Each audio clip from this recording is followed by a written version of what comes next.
Universitas Nahdlatul Ulama adalah salah satu universitas yang membuka lebar banyak beasiswa bagi semua mahasiswanya, baik dari jalur prestasi akademik maupun non-akademik. KIP Kuliah merupakan salah satu dari beasiswa yang ada di Unum Blitar.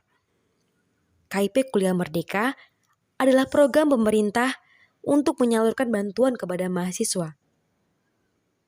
Informasi maupun berita mengenai KIP Kuliah Merdeka dapat adik-adik akses melalui laman KIP Kuliah Kemendikbud. Di sini saya akan membagikan cara mendaftarkan KIP Kuliah dan beberapa tips agar saat mendaftarkan KIP Kuliah, adik-adik tidak mengalami kendala. Tips yang pertama, gunakan Google Chrome. Yang kedua, pastikan jaringan dalam kondisi baik atau stabil.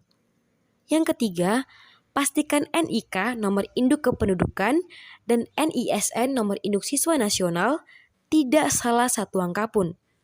Dan yang keempat, mendaftarlah saat laman KIP Kuliah dalam kondisi baik. Biasanya, saat yang tepat saat mendaftarkan KIP Kuliah, yaitu tengah malam, subuh ataupun pagi, karena kemungkinan pada jam-jam tersebut, laman KIP Kuliah sedikit pengunjung. Langsung saja kita mulai bagaimana cara mendaftarkan KIP Kuliah. Mula-mula adik-adik masuk ke browser pencarian, kemudian ketik KIP Kuliah. Pada bagian ini, adik-adik klik atau pilih KIP Kuliah yang paling atas dengan keterangan KIP Kuliah Kemendikbud. Setelah masuk pada laman KIP Kuliah, di sini adik-adik bisa mencari informasi baik dari jadwal Kartu Indonesia Pintar Kuliah, berita, dan pengumuman, prosedur pendaftaran KIP Kuliah Merdeka, syarat pendaftaran KIP Kuliah Merdeka 2022, klarifikasi berita tentang KIP Kuliah, serta keunggulan KIP Kuliah. Kemudian langsung saja adik-adik klik daftar atau masuk.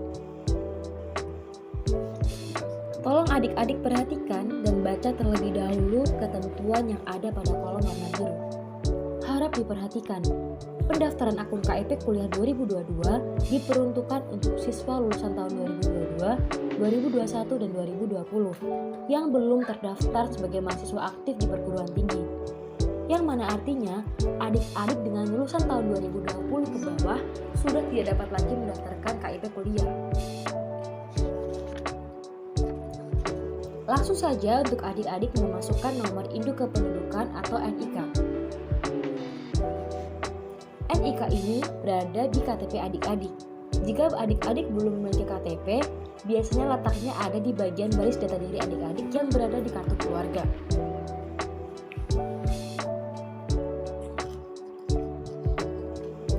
Kemudian adik-adik memasukkan nomor induk siswa nasional atau NISN.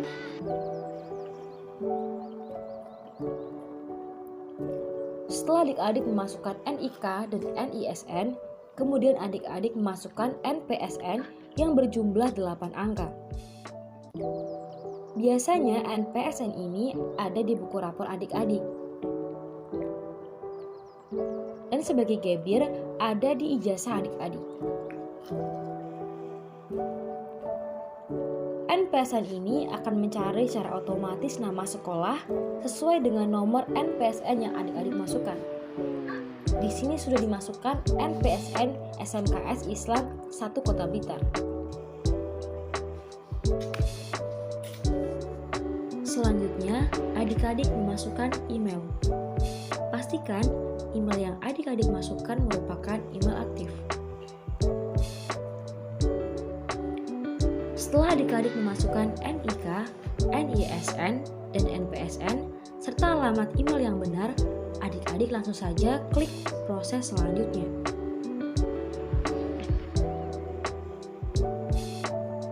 Adik-adik juga perlu memperhatikan peringatan. Penting, kami merekomendasikan Anda untuk menggunakan Gmail dan pastikan email yang diketikkan sudah benar agar proses pengiriman informasi akun tidak terkendala.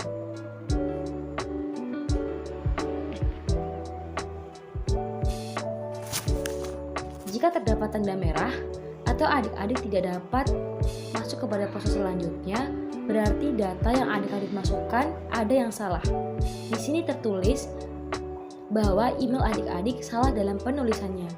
Perhatikan huruf besar kecilnya. Sudah benar?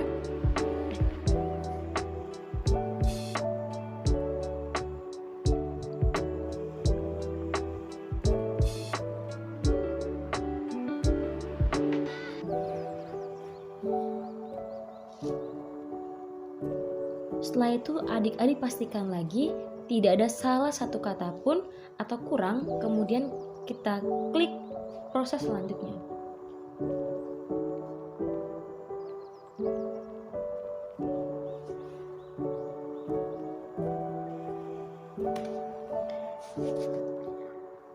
Adik-adik akan masuk pada bagian ini. Selamat Anda memenuhi syarat untuk mendaftar. Silahkan masukkan kembali email untuk mendapatkan nomor pendaftaran dan kode akses. Adik-adik pastikan data yang tertera sudah benar, mulai dari nama, asal sekolah, tanggal lahir adik-adik, dan di sini ada dua kemungkinan pada status data terpadu kesejahteraan sosial atau DTKS. Beberapa ada yang sudah terdata, kemudian ada juga yang belum terdata. Kemudian, jika ternyata status DTKS tidak terdata, tidak apa-apa, adik-adik tetap bisa mendaftarkan KIP kuliah. Berikutnya, jika status DTKS sudah dipastikan benar, adik-adik langsung memasukkan alamat email pada kolom. Pastikan alamat email sudah benar, mulai dari huruf besar kecilnya. Kemudian adik-adik centang, saya menyatakan data yang diinput dalam proses pendaftaran akun KIP kuliah sudah benar dan sesuai. Lalu adik-adik klik daftarkan akun. Dengan demikian, intinya adik-adik sudah berhasil mendaftarkan KIP kuliah. Selanjutnya, adik-adik cek email untuk mendapatkan nomor pendaftaran dan kode akses.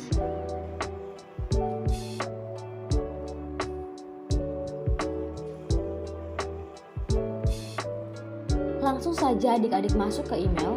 Di sini adik-adik sudah menerima pesan dari KIP kuliah. Saran saya adik-adik centang tanda bintang agar suatu ketika pesannya lebih mudah untuk ditemukan. Kemudian adik-adik buka, di sini nomor pendaftaran dan kode akses sudah berhasil terkirim. Dan adik-adik cek kembali data-data adik-adik apakah sudah benar. Berikutnya, nomor pendaftaran dan kode akses inilah yang akan digunakan untuk login ke laman KIP kuliah. Langsung saja kita gunakan nomor pendaftaran dan kode akses ini untuk login ke akun KIP kuliah adik-adik. Kemudian salin nomor pendaftaran dan kode akses pada email adik-adik. Lalu buka laman KIP kuliah dan tempelkan hasil salinan tersebut. Selanjutnya, adik-adik klik masuk.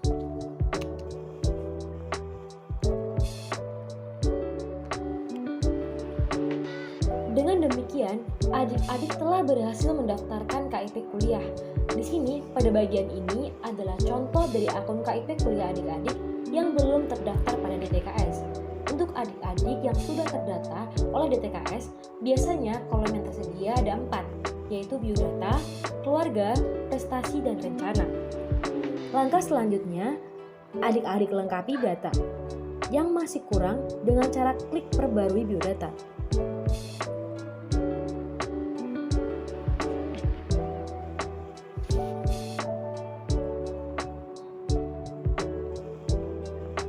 Setelah itu, adik-adik lengkapi data selanjutnya, yaitu data keluarga.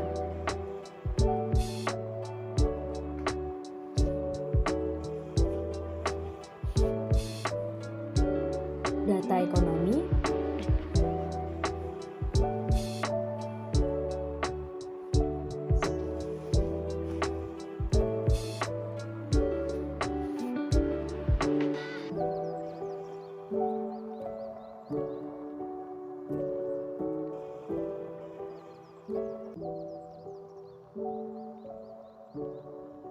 data rumah meliputi foto rumah tampak depan, foto ruang keluarga, kepemilikan, tahun perolehan, sumber listrik, daya listrik, luas tanah, NJOP, luas bangunan, bahan atap, bahan lantai, dan yang lain-lain.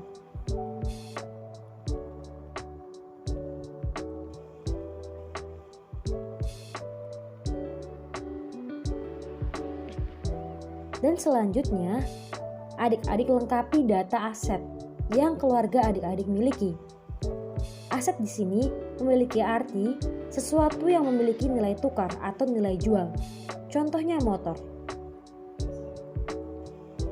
Kemudian adik-adik isi merek, jenis barang, tahun perolehan, metode perolehan, kondisi barang atau aset saat ini, harga beli dan harga jual.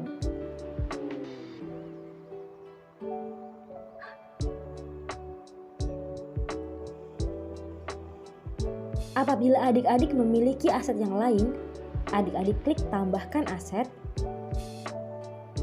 Kemudian adik-adik isi seperti contoh tadi.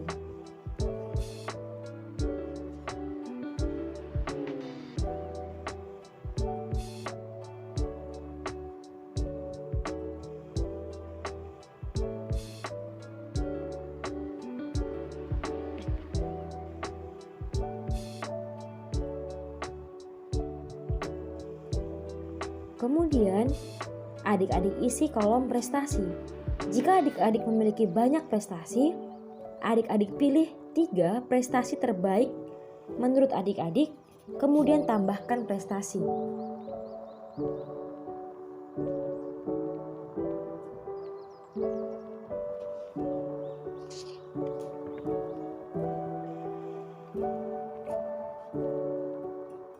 Lalu adik-adik isi kolom selanjutnya, detail rencana, kemudian klik perbarui rencana.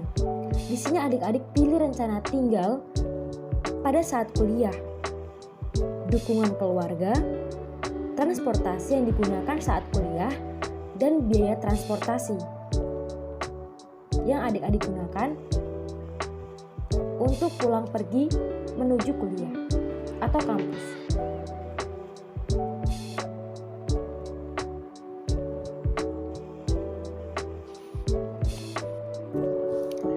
Setelah adik-adik mengisi lengkap data dari biodata sampai ke seleksi, langkah selanjutnya adalah pencetakan formulir. Adik-adik klik saja cetak formulir yang ada pada beranda KIP, kemudian pilih download, maka akan muncul kartu peserta KIP kuliah seperti contoh berikut ini. Selanjutnya adik-adik kembali ke laman KIP kuliah, kemudian adik-adik cetak kartu peserta, kemudian download, maka akan muncul data diri adik-adik yang sudah adik-adik isi sebelumnya, yaitu mulai dari biodata diri, data prestasi dan ekstrakurikuler, data keluarga, data rencana hidup, data kondisi ekonomi, data kondisi rumah, data aset keluarga. Ingat, formulir ini adalah bukti adik-adik terdaftar sebagai calon penerima KIP kuliah melalui sistem KIP kuliah secara online. Dan perlu adik-adik garis bawahi, formulir ini bukan merupakan bukti bahwa adik-adik telah ditetapkan sebagai penerima KIP kuliah.